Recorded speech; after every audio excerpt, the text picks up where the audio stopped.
اور اولاد نیک ہوتی وہ ہے جس کے اندر 3 صلاحیتیں ہوں۔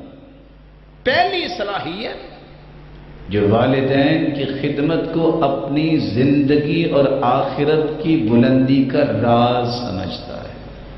دلیل کیا ہے؟ اللہ کے رسول معراج پہ گئے، قرآن کی تلاوت سنی، پوچھا یہ کون ہے؟ جواب ملا حارثہ بن النعمان، یہ حارثہ بن نعمان ہے۔ وَكَانَ أَبَرَّ النَّاسِ بِأُمِّهِ، روئے زمین پر اس جیسا کوئی انسان نہیں جو ماں کی خدمت کرتا ہو۔ کائنات میں سب سے زیادہ یہ ماں کے ساتھ نیکی کرنے والا ہے۔ اللہ نے اجر کیا دیا ہے؟ پڑھتا قرآن دنیا میں بیٹھ کے ہے، اس کی تلاوت سے جنتی محظوظ ہو رہے ہیں۔ یہ ہے نیک اولاد۔ دوسری نیک اولاد کی نشانی کیا ہے؟ اس کو تھوڑی سی کڑوی بات نہ سمجھیے گا، زندگی گزارتے وقت بیوی کی خواہشات، اولاد کی خواہشات اور ماں کی خواہشات جب آپس میں گڈ مڈ ہونے لگیں تو ترجیح ماں کی خواہش کو دینی چاہیے۔ جو مرد ایسا کرتا ہے یہ نیک بیٹا ہے۔ اگر آپ بیوی کو 5000 روپیہ خرچ دیتے ہیں، مال اللہ نے دیا ہے، تو ماں کے ہاتھ پہ تم کیوں نہیں رکھتے؟ تم کہتے ہو اس نے کیا خرچ کرنا ہے، اس کے ہاتھ سے صدقہ کرواؤ اور یاد تو کرو کہ یہ تمہیں پالا اور دعائیں کر کر کے اس بلندی پہ پہنچایا کس نے ہے؟ انہی والدین نے۔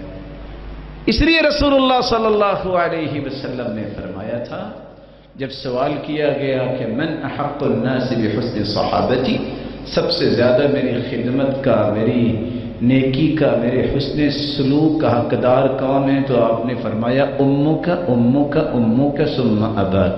3 مرتبہ ماں کا نام لیا، 4تھی مرتبہ باپ کا نام لیا، اور حدیث کہتی ہے رضا الرب فی رضا الوالدین وسخط الرب فی سخطہما، جس نے رب کو راضی کرنا ہے وہ والدین کو راضی کر لے، جس نے رب کو ناراض کرنا ہے وہ والدین کو ناراض کر لے۔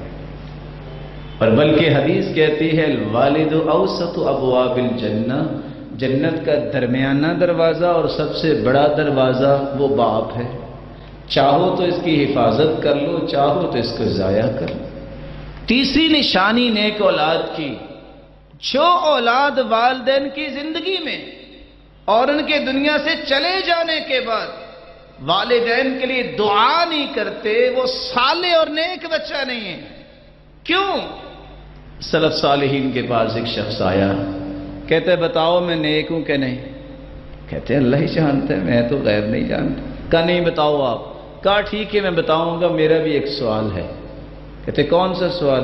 کہ بتاؤ والدین کے لیے دعا کرتے ہو؟ کہتے کرتا ہوں۔ کہا پھر تم نیک ہو۔ کہا کیا مطلب اس سوال کا، اور آپ نے کیسے مجھے نیک کہہ دیا؟ کہا اللہ کے رسول کا فرمان ہے جب بندہ دنیا سے چلا جاتا ہے تو 3 کام ایسے ہیں جس کی نیکی قیامت تک اسے ملتی رہے گی۔ ان صدقۃ جاریہ، اس نے جو صدقہ کیا، جو صدقہ جاریہ ہو گیا، او علم ينتفع به، کسی نے علم سکھا دیا، بیان کر دیا، لوگ اس سے نفع لے رہے ہیں، او ولد صالح يدعو له، اور تیسرا جس نے اپنے بچے کی تربیت کی، جو بچہ اپنے والدین کے لیے دعا کرتا ہے۔ ولد صالح، نیک بچہ وہ ہے، يدعو له، جو اپنے والدین کے لیے دعا کرتا ہے۔